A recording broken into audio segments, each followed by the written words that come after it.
So participating in the Wisdom Wednesday webinars, if this is your first time joining us, is an opportunity for you to learn from leading experts on topics related to healthy eating, active living, advocacy, communications, and more. Today's webinar is Coalition Communications, and it will explore essential strategies for building trust, fostering partnerships, and keeping your coalition members engaged. We hope to take a thorough look into the differences between effective and ineffective communication and help provide some actionable tools to enhance your collaborative efforts, as well as share how Wholespire can support your coalition's communication needs.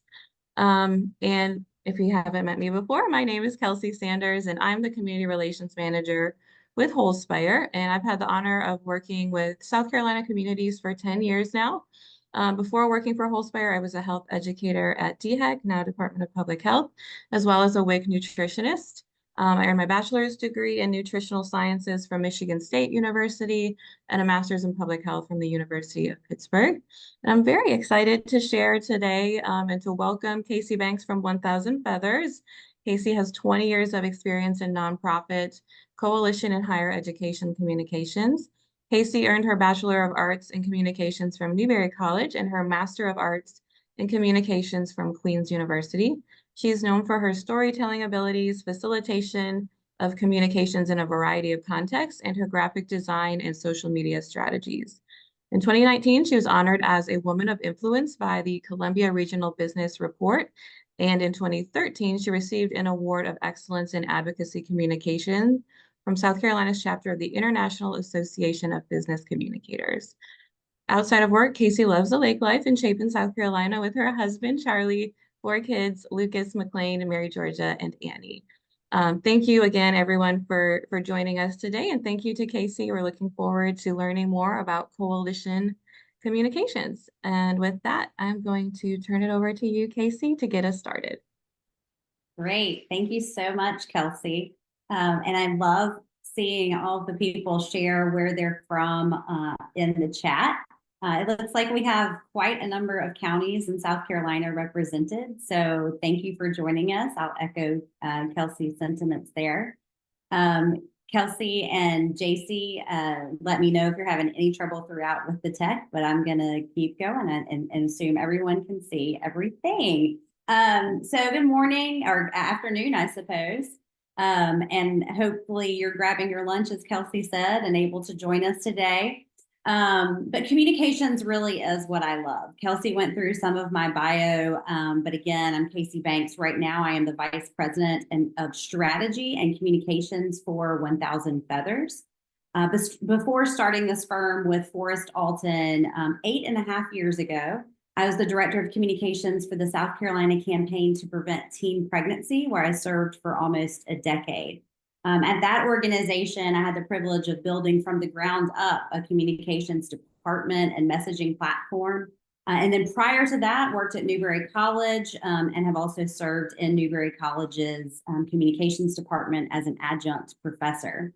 But I am now solely with 1000 Feathers as we boldly and exclusively focus on the transformation of organizations, communities, and systems across the Southern United States. And I wanted to get us started, I want to get your brains going a little bit as we begin to think about effective communications.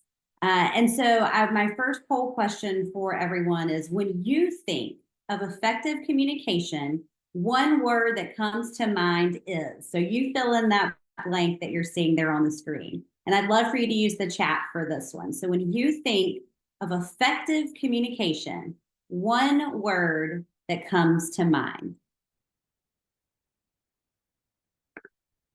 I love the consistency here in the answers. Yes, clarity, clarity, clarification, clarity, concise. Yes, conciseness, always important. Loving all these C words, but a lot of clarity. And hopefully today we can bring some additional clarity on building coalition communications. But keep that word in mind. You're going to hear that word clarity, concise. You'll hear that again.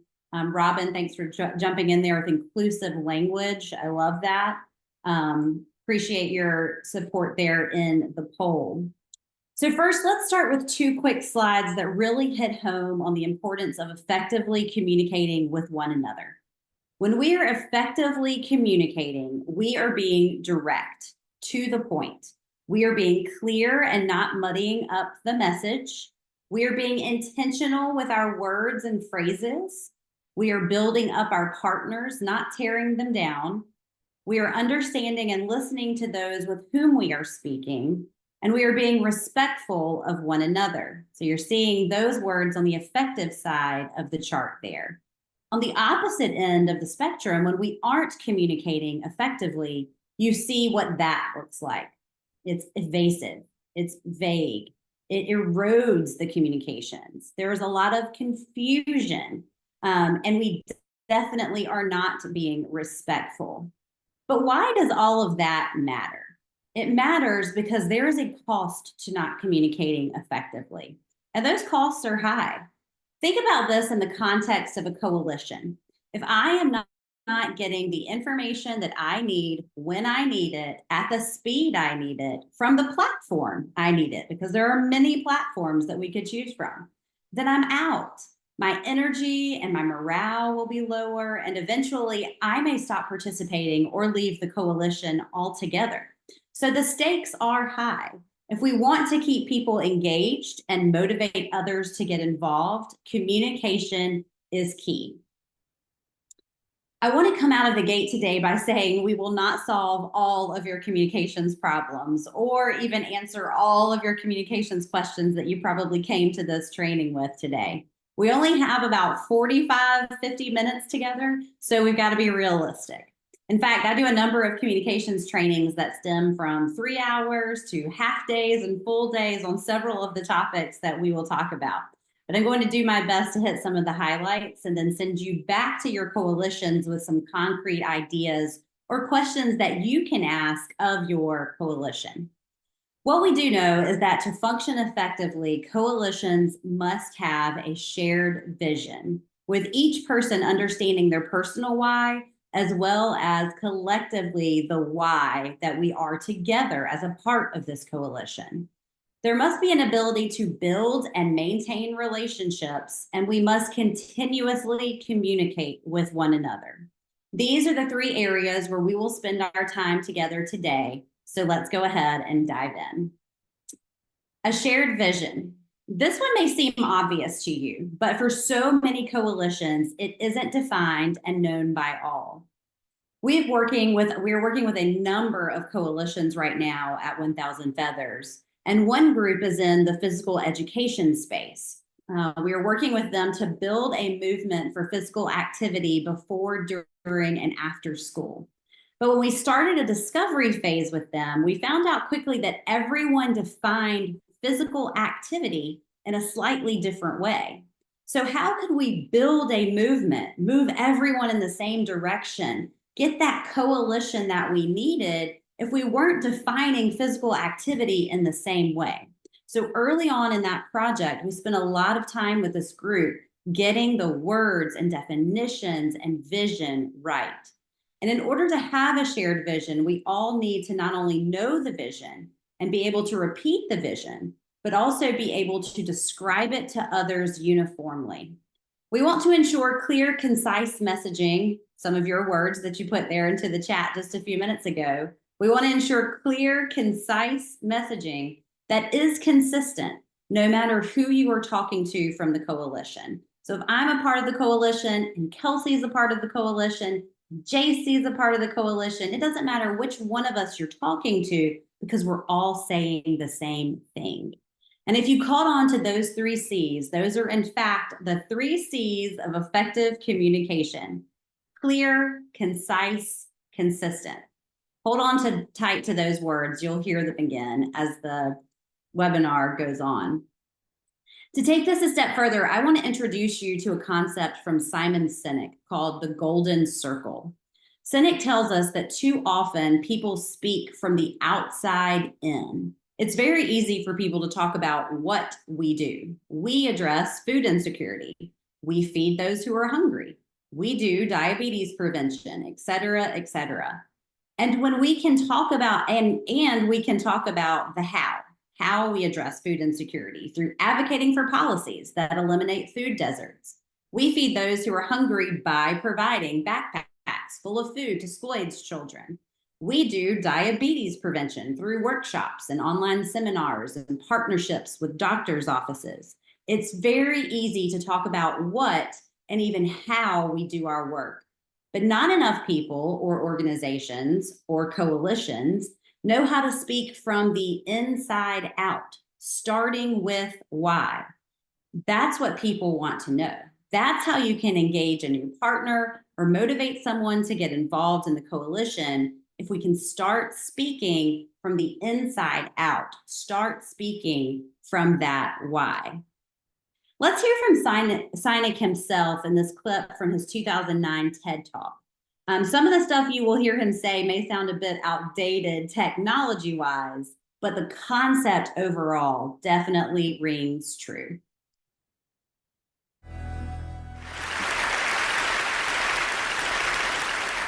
How do you explain when things don't go as we assume? Or better, how do you explain when others are able to achieve things that seem to defy all of the assumptions? For example, why is Apple so innovative? Year after year after year after year, they're more innovative than all their competition. And yet they're just a computer company. They're just like everyone else. They have the same access to the same talent, the same agencies, the same consultants, the same media. Then why is it that they seem to have something different? Why is it that Martin Luther King led the civil rights movement?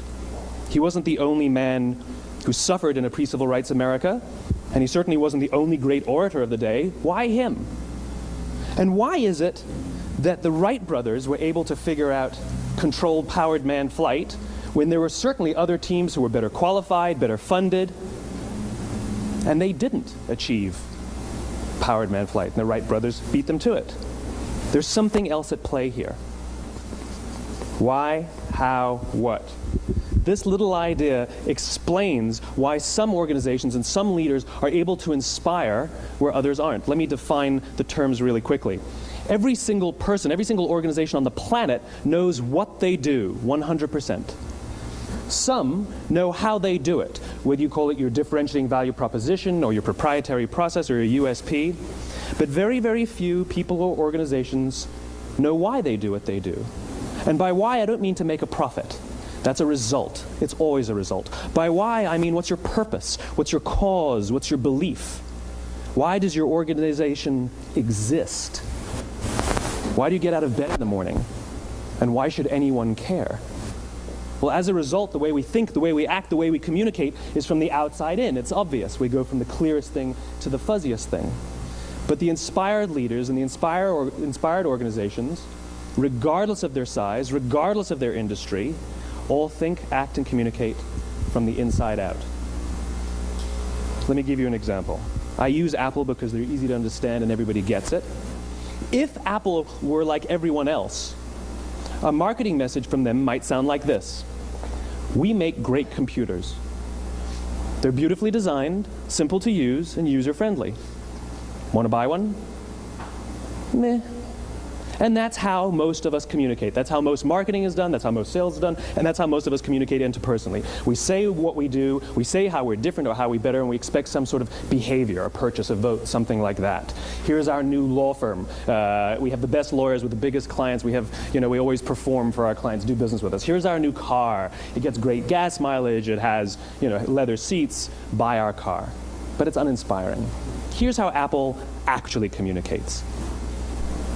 Everything we do, we believe in challenging the status quo. We believe in thinking differently. The way we challenge the status quo is by making our products beautifully designed, simple to use, and user-friendly. We just happen to make great computers. Want to buy one? Totally different, right? You ready to buy a computer from me? All I did was reverse the order of the information. What it proves to us is that people don't buy what you do, people buy why you do it. People don't buy what you do, they buy why you do it. This explains why every single person in this room is perfectly comfortable buying a computer from Apple.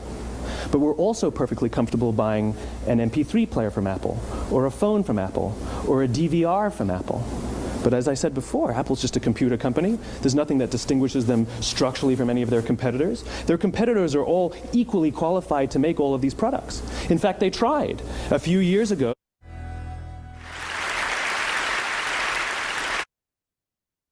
People don't buy what you do, they buy why you do it. It's always the line that stands out to me the most. So with that in mind, I will offer 3 questions that you should and could take back to your coalitions. And if that video spoke to you, it can be found on YouTube and also played for your coalition. But the 3 questions are this: do you have a shared vision? Does everyone know that vision? Is there a consistent message resonating throughout the community related to your coalition? So that's all number 1. Number 2, make sure you're starting with your why. Maybe lead the coalition members through an exercise and ask, why does our coalition exist? Is everyone on the same page when it comes to that? And number 3, why are you personally here? Have people reflect on their personal why. Why are they a part of the coalition? And what do they bring to the table? These are all great questions to pose to your coalition to help solidify a shared vision that everyone can rally behind. So we just finished talking through a shared vision. Next up, we must have the ability to build and maintain relationships if we want to keep a healthy coalition. In order to tell our story effectively and build relationships for our coalition, we must understand who we need to be building relationships with. We will not reach everyone. In fact, if we try to reach everyone, we may fail, because there is no such thing as the general public, especially when it comes to communications. Let's take the example of a tailgate. It's football season, so at some point, many of us will either host or attend a tailgate. Whether you're a Gamecock fan or a Tigers fan or whatever team it is you're rooting for, it's important to know, who are you tailgating with? Is it just your family? Will there be lots of kids? Is it a group of friends? Is it colleagues who you might need to impress? Each of these tailgates would look very different. For some, we may have games and goldfish, while for others, we may need cocktails and fancy appetizers and our best tailgate platters. Just like our audience will determine how and what we need to do and say to build relationships in our professional settings. We need to be specific about who can help us move the needle forward the most. We must prioritize our key publics for our coalition.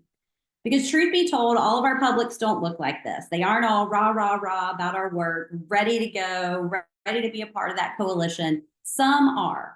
But we need to understand our various publics in order to address their specific needs and wants and interests. This will help us meet them where they are. Our outreach to someone in the faith community is going to look different than our outreach to someone in the school system or a hospital or a parent or a young person. So who is it that you need to be communicating to? Take just a minute and jot down the segments of people you are currently engaging with as part of your coalition, and also those who might be missing at the table. So who are you currently engaging with as part of your coalition, and who might you currently be missing as part of your coalition? I'm just going to give you about 1 minute to do this. You do not have to do it in the chat. Just take 1 minute of self-reflection. Now that you've got that list, which is a great start, I want you to take this activity back to your coalition, the activity that you're now seeing on your screen. It will be a Key Publics worksheet. I will provide Kelsey with the Key Publics worksheet so that she can follow up with you guys afterwards and share it with you. But what you see on the screen are the blanks that you're going to be filling out on the worksheet. You will first need to define who your key publics are. And you just kind of started generating that list, but you're going to want to do this activity with your coalition to make sure that you're starting to generate the right people. Remember, your key publics are the ones who can help you move the needle in your community the most. Once you determine who those key publics are, you will want to answer a bank of questions about each one of them. What is the action step? Meaning, like, what do we actually want them to do? And if there's not a clear action step for a key public, it may not be a key public for you. We also want to know what motivates them. I remember back to my South Carolina campaign to prevent teen pregnancy days when I was working with legislators at the South Carolina State House. And what motivated them was saving taxpayers' dollars and getting reelected. So knowing those two motivations really helped us craft messages for that audience. So what motivates your key publics? After you determine the action you want them to take and know what motivates them, then you can think through strategies to reach them. Is this someone who would benefit from direct mail? How do you need to reach them? Is it someone who would benefit from a personal phone call, posts on social media? Like I said, direct mail option, but thinking through how we need to reach them, because we may not need to reach all of our publics the same way. And finally, have your coalition members think through the resources and relationships they have that they can help leverage. You never know who knows who until you ask. I remember at the South Carolina campaign, we were having a conversation about a legislator we really needed to turn. And a board member of ours and one of our board members saying, oh, like I play golf with him every other week. Literally, like the room stopped.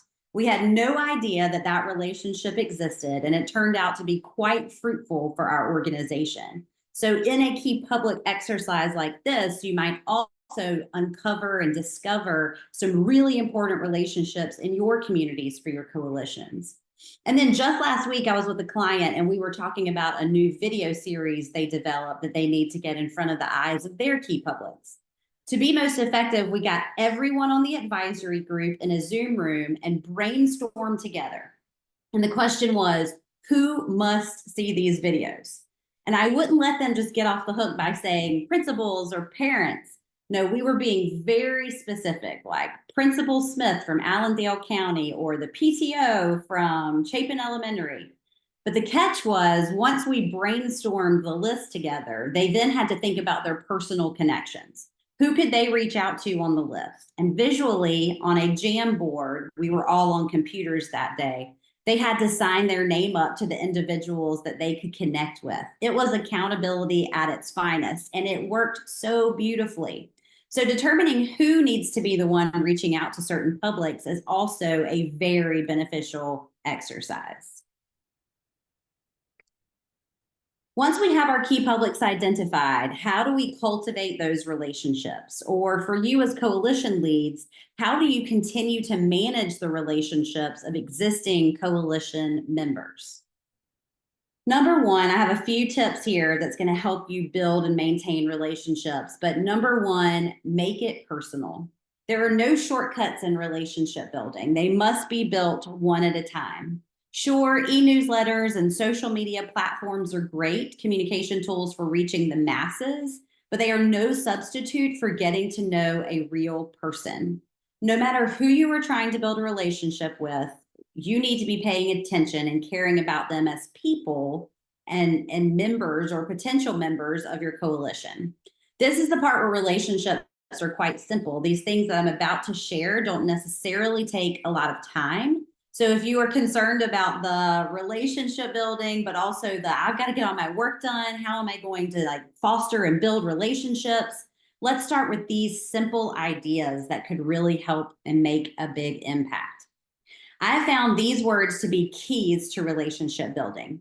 They are going to show you care, that you are paying attention, that you acknowledge another person's role outside of their connection to your work or to your coalition. And let me preface all of this by saying that Google is going to be your best friend.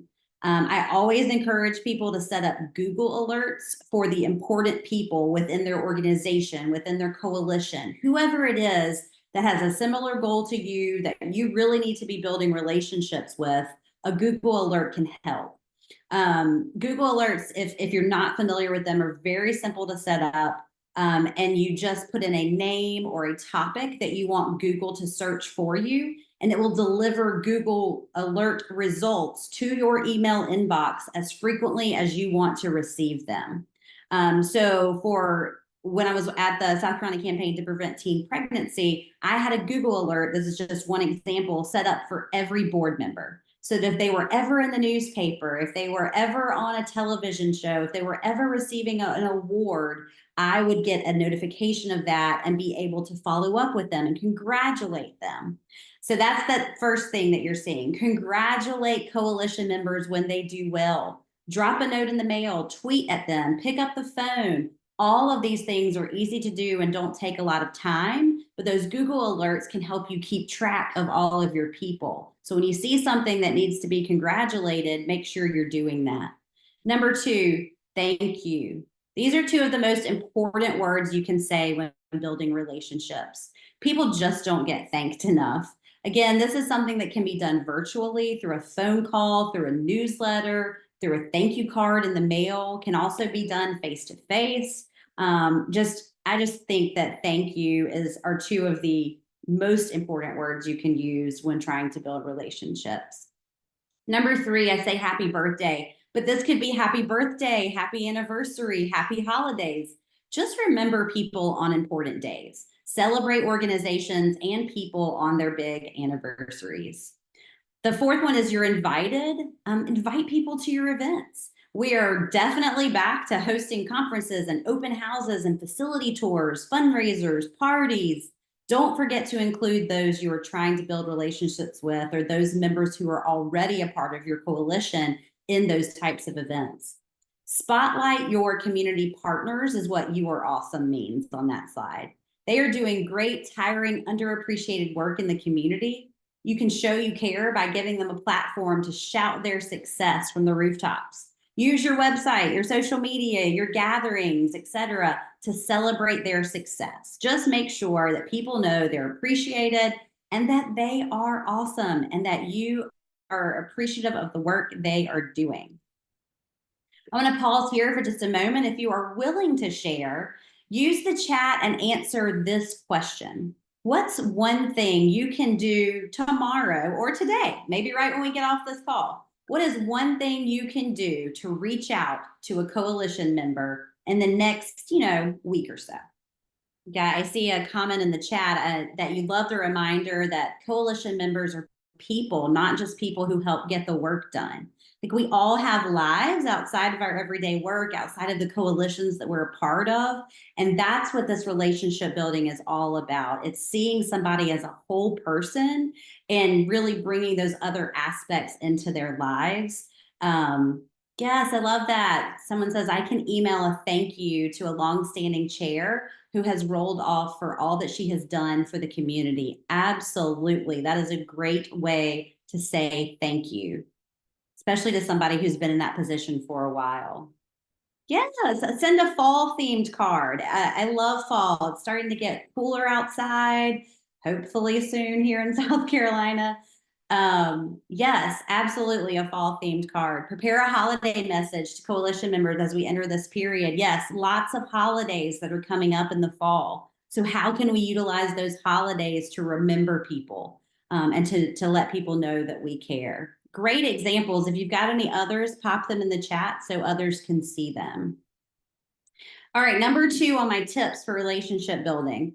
Connect virtually. I don't know about you, but a lot of my connections and relationships have been built via Zoom since COVID. So we must not overlook the ways in which we interact with people online. So I want to chat for just a minute about the best practices in our online settings. And all of this is relating back to that relationship building. If we're on our computers a lot, if we're behind these screens, how do we still make connections with one another? For starters, when you are able, it's always the best practice to be on camera. There is so much that we share non-verbally. A simple smile can go a long way. I mean, just look at all the smiling faces that you're seeing right here on this slide. It makes you smile when you see someone smile. In fact, smiles are contagious. Or when someone can see you laughing at their joke, or when someone who may be a little afraid to speak sees you nodding your head when they are talking. None of that can be seen when you have your camera off. So I really encourage you to come on camera on all of your Zoom calls. Obviously, a webinar is a different beast here because it's a totally different kind of setup. But when you're on a traditional Teams call or Zoom call or Google Meet, whatever it is that you're using, I encourage you whenever possible to make sure that your camera is turned on. Certainly there are times when we have to turn it off for one reason or another, but that should really be the exception instead of the rule. And while we're on the Zoom etiquette train, and again, this goes for all the platforms, whatever it is that you're using. I typically tend to use Zoom most, so I just kind of stick to that. But as long as we're on that Zoom etiquette kind of train, be present. Think about how you would conduct yourself if the meeting were in person. So try to come to every virtual meeting as if the meeting were in person. It really turns your brain into a different kind of thinking. So you wouldn't turn your camera off, because if you were in person, you would have to be face to face. You wouldn't sit in a meeting and text a friend, but yet we're all kind of multitasking in the background when we're typically on a Zoom call. We wouldn't send 10 emails if we're face to face with someone in a meeting. So don't do that. Or write your next grant application, or go feed your dog, or make 4 phone calls while you should be present on the Zoom call you're on. People can tell when you've checked out, and that is not good for building relationships. What will help you build relationships is paying attention, being an active participant, networking with others, especially when you're able to get into smaller breakout rooms. We don't have that opportunity on a webinar today, but anytime you have the opportunity to get into a breakout with others and learn from others and build relationships, do it. I see too many people kind of drop off of trainings and Zoom calls when they're pushed out into breakouts, but that's really where you can make connections. So take advantage of those opportunities to make those new connections. Don't let a good opportunity pass you by because you were checked out. So make sure you're being present. And a couple more tips for being present. Make sure you're telling people about yourself in the virtual world. People tend to trust people more if they think you trust them. So tell your stories, be vulnerable, talk about yourself, and be willing to open up. And then number 2, ask people questions. People love to talk about themselves and about what they think. So if you take time to ask them about themselves, their day, their week, how they're doing, and then take the time to listen attentively, they can become your fast friend. And finally, a few things about tech, as long as we're still talking about virtual relationship building. Lighting is important. Again, remember back to the point about so much is seen through body language and facial expressions. If your lighting is too dark, those things might not be as apparent. A good microphone is always a good best practice. We've got to be able to hear you when you speak. Check your background. Zoom gives you plenty of stock photography backgrounds for those who may be in a setting that you would rather not expose on camera. And then limit distractions. Although we know distractions are going to happen when we're in virtual settings. And I actually think it has been a beautiful thing about virtual meetings to see into the lives of our colleagues. Do try to keep the distractions to a minimum. One of my favorite stories from the COVID era was when I was on a Zoom call presenting to a group, much like this one today. It was actually, I was the trainer and we were in the middle of a training. And a colleague of mine reached out via chat and was like, behind you, your twins are jumping on the bed. And I had no idea. My 3-year-old twins were behind me. They were being so quiet, but they were bouncing up and down behind me on the bed. So that was very distracting, I'm sure, for the people who were participating in the training. And I had no idea. I was just teaching away.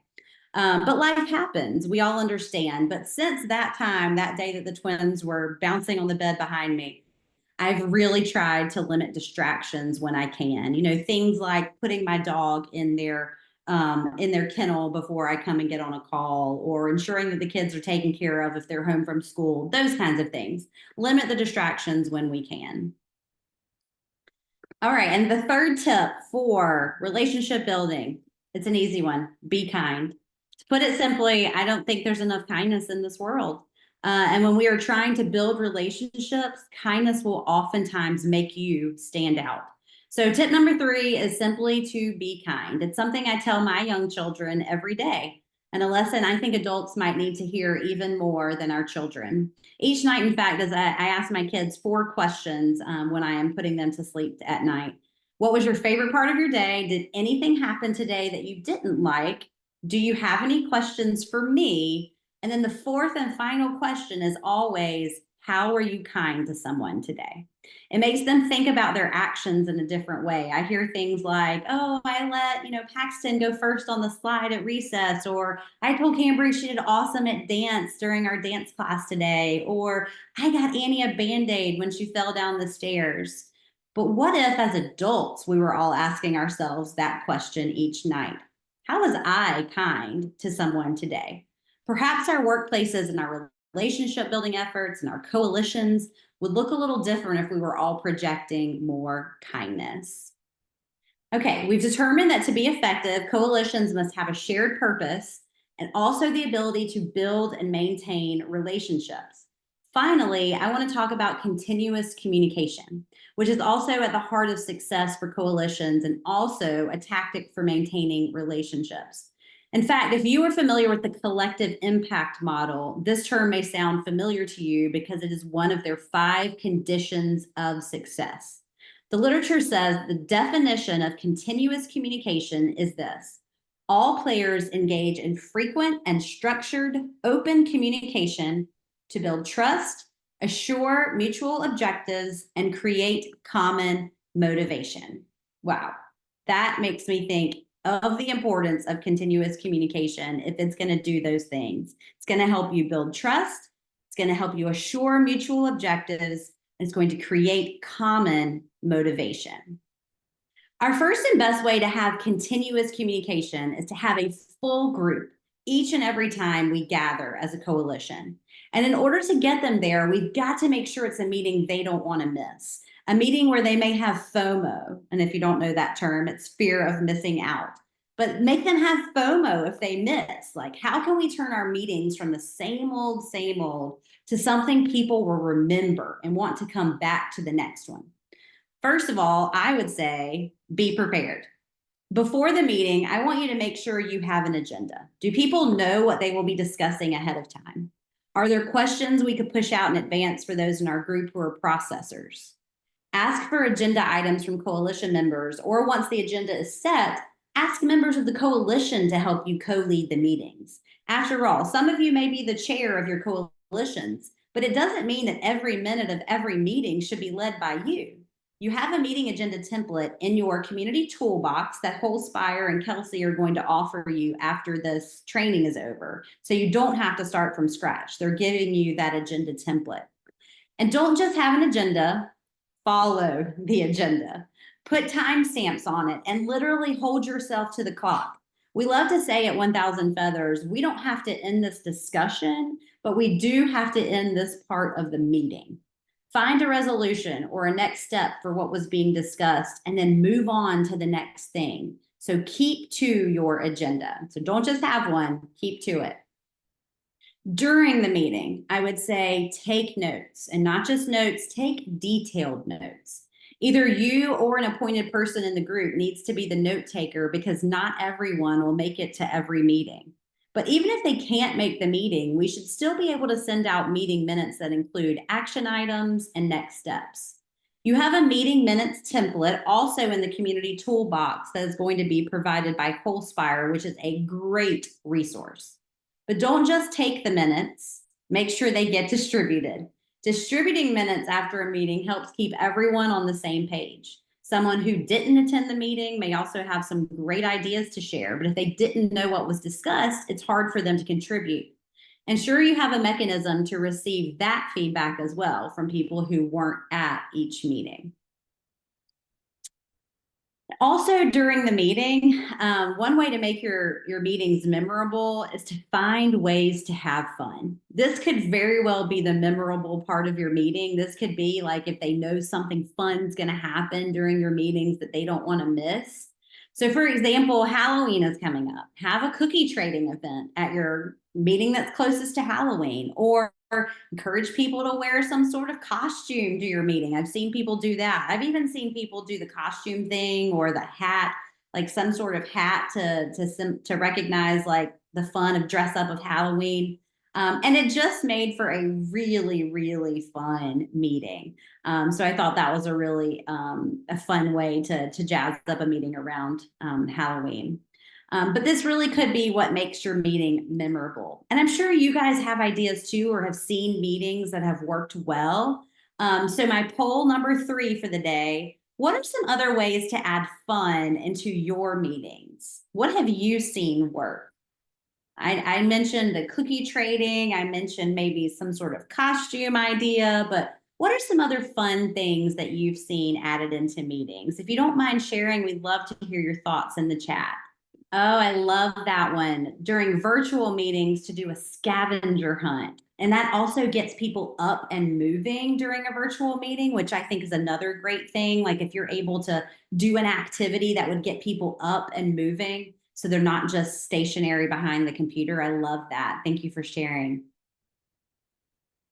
Oh, superlatives. Yeah. So in your coalition, maybe at the end of the year, or if you have a time during the year where there's an anniversary or a celebration of some sort, doing superlatives for coalition members. I'm hearing that that was so fun.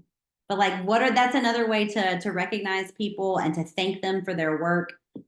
It's just a little different take on that by doing superlatives. I love that. Thank you for sharing that.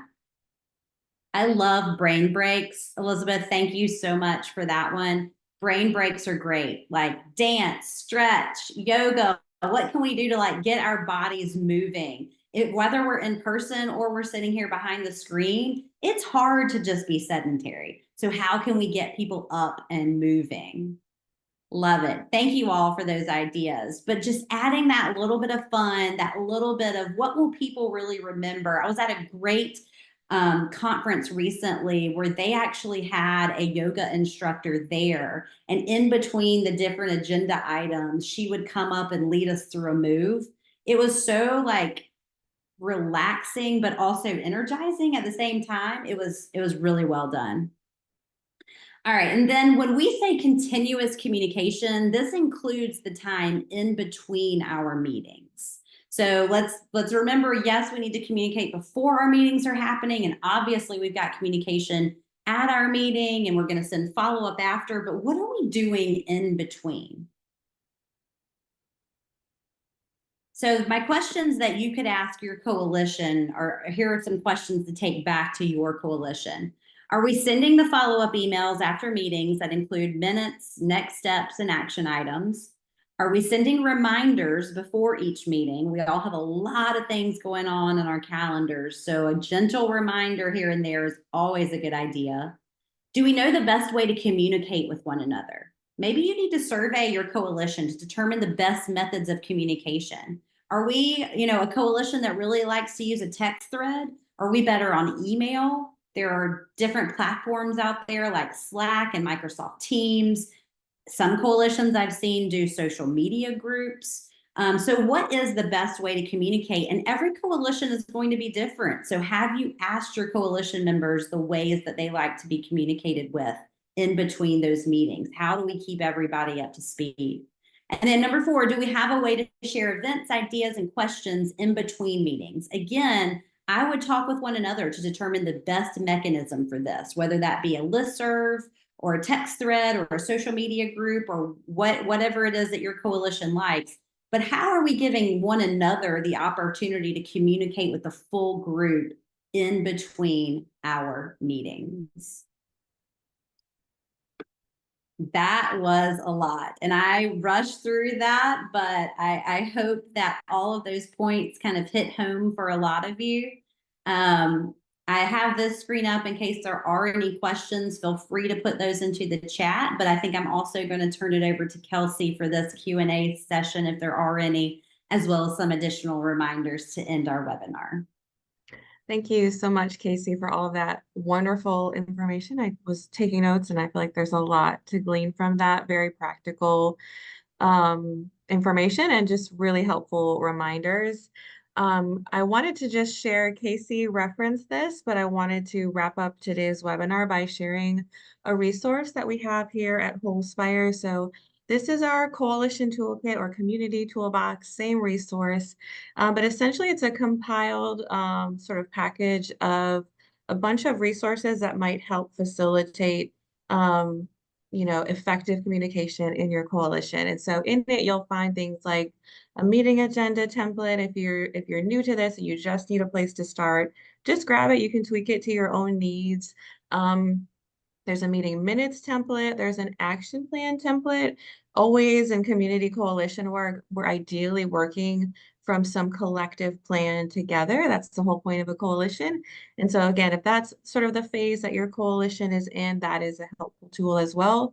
Another document that I wanted to mention too that is related to what Cayci shared is we also have a suggested timeline of to-dos around coalition meetings. So when to send out the reminder, when to send out the minutes. And so those are sort of like checkpoints.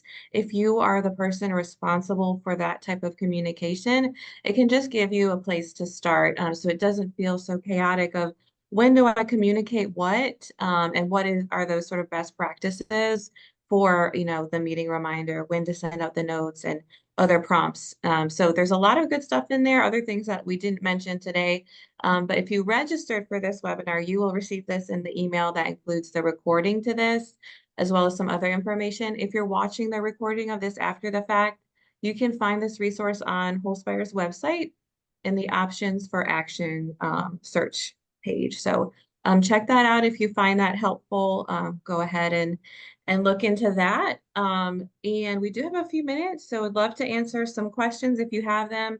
Please feel free to put them in the chat or the Q&A section of the Zoom window here. And to get us started, Cayci, I have a few questions. So the first, you mentioned and gave some really helpful direction on how to get to a shared vision for a coalition. I'm curious if you have any thoughts of how often, is there any recommendation that you have of how often we should kind of circle back to that conversation of, okay, are we all still on the same page? Are we all still singing from the same sheet of music? Or is there a way to make sure that once we've established a shared vision, we don't lose sight of it? Do you have any thoughts on that as a coalition? Obviously, members come and go. So would love your thoughts on that. Yeah, I think coalitions are interesting in this regard, Kelsey, because members do come and go, chairs come and go. So I think more so than an organization, probably revisiting that vision, every couple of years or when there is a lot of turnover, Mm-hmm. it's a really good idea because you're getting new people, you're getting new ideas. They're wise for joining the coalition. You're getting environmental changes, that are happening around you.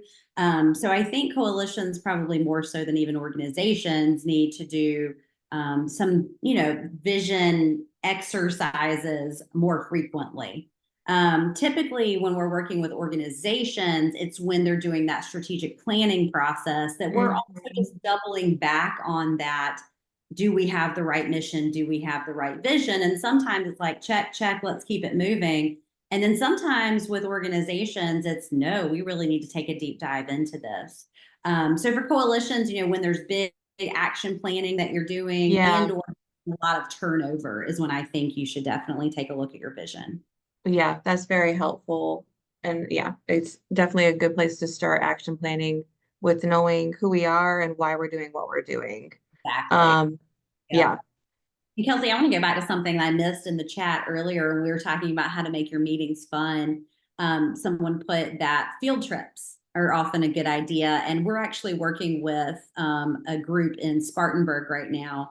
And this is a coalition of all kinds of different organizations that are involved. And we are moving the meetings around, which is also Yeah. so like everybody's taking an opportunity to host. And when you're the host, you get to do like the fun stuff at the beginning, like give everybody a little bit of information about you, your organization, what you're bringing, why you're a part of this, Mm-hmm. And then also in some of the places we're doing field trips around their facilities. So it's a unique way to like get to know a lot of different people within the coalition too. If space and place to do that, to be able to move the meetings around has been really neat in this coalition we're working with in Spartanburg. That's a really great idea. I think too, some of the field trips that I've seen in communities where they've gone in a coalition that's focused on healthy eating and active living, and something that was identified in the coalition through some community listening sessions was that there are a good bit of resources for physical activity in the community, but not many people know about them. And so the coalition started to have host their meetings at different like parks and locations in the county. And I think it served two purposes. One, it just sort of freshens up the meeting itself and makes it more fun. But then two, it helps those coalition members kind of become advocates for those spaces and those opportunities in the community to be physically active. So yeah, I think there can be multiple purposes, and that can be a great way to keep your coalition meetings interesting and fun. Absolutely. Okay, a couple more questions for you. So thinking about, you mentioned key publics and kind of figuring out what your key publics are. Um, and I was thinking about the different coalitions that I've been a part of or that I help support or participate in. And all of them have sort of different strategies, and their strategies change every few years or so. When you're identifying key publics, are there key publics for the coalition itself? Like, would it change based on your strategies? I guess is what I'm getting at. Like, is that something again that you would refresh every few years as your strategies change, or is it something that we just think about the coalition and sort of the why of the shared vision of the coalition and identify our key publics, or is it sort of specific to our strategies? I think your strategies should be specific to your key publics, right? Yeah. Like really identifying who it is that we need to be communicating to, and then developing strategies that are meeting their needs as opposed to the other way around. Yeah. So Yeah. I think it's more in that line of our vision and our focus and like who are we trying to reach, and then it's really determining what those strategies are. Yeah. Yeah. Yeah, knowing if it's the horse or the cart that comes first, I feel like It is can be a an really internet conversation. Yeah. Yeah. yes, yes.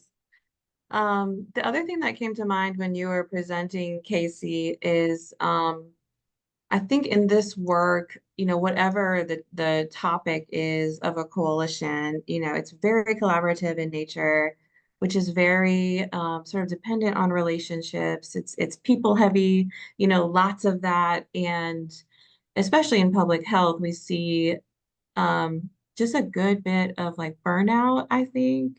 There's like a weariness of man, and especially collaborative coalitions are often working on very complex issues that take a long time to see any change. I imagine some of the strategies that you shared today could help with some of that, but I wanted to just frame the question that way to you of are there any strategies that you did share today that you want to highlight as ways to sort of prevent some of that burnout, some of that, weariness that we can feel of the sort of long game that we're playing here of trying to change these things? Or are there any additional strategies that sort of fall into under communication that you would recommend?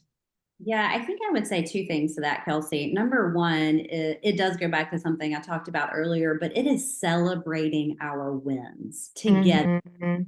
And they can be very small wins. It doesn't have to be that we've, you know, I don't know because every coalition is going to be Yeah, different. yeah. But it doesn't have to be this major thing that we've accomplished. The small wins are what really lead us up to those bigger wins. And Yeah. I don't think we always do a good enough job along the way of celebrating those small Hmm. accomplishments and Yeah. celebrating one another.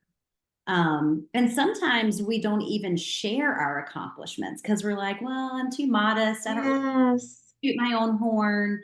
But we really need to be celebrating the good things that are happening within our coalition, within our Hmm. so celebrate is one thing I would say. And then also as a coalition, I don't know, this is probably more strategy focused than communications focused, but it's look for the easy wins.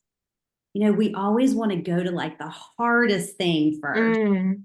But when we can look to those easy wins, get some motivation when we're starting to feel burnt out, really separate some of those strategies that you're talking about into what are some of our strategies that are easy wins for us. And let's go after some of that because we need some motivation. We're all getting burnt out.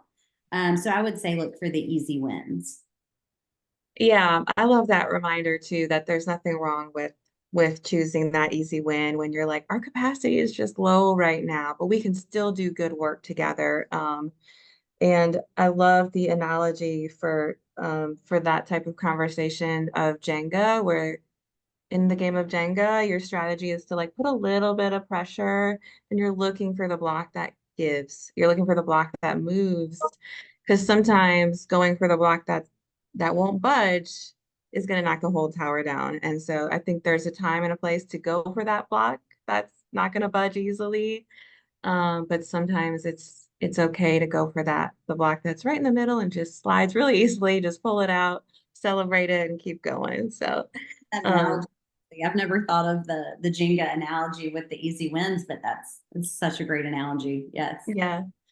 Yeah, well, I think we're at time, but thank you so much, Cayci, again, just for all of your insight and just sharing your expertise with us. Again, just lots of nuggets in there that we can take very practically into the work that we do. And the last thing I want to share with our participants today is that we do have one more um, Coalition or Wisdom Wednesday webinar coming up. It's scheduled for October 23rd at noon, and the title is Growing Little Minds for Healthy Futures with Misty Pearson from Grow Outdoors, South Carolina. So please check out our website for additional upcoming events. You can also sign up for our newsletter there to learn more about other opportunities in the future.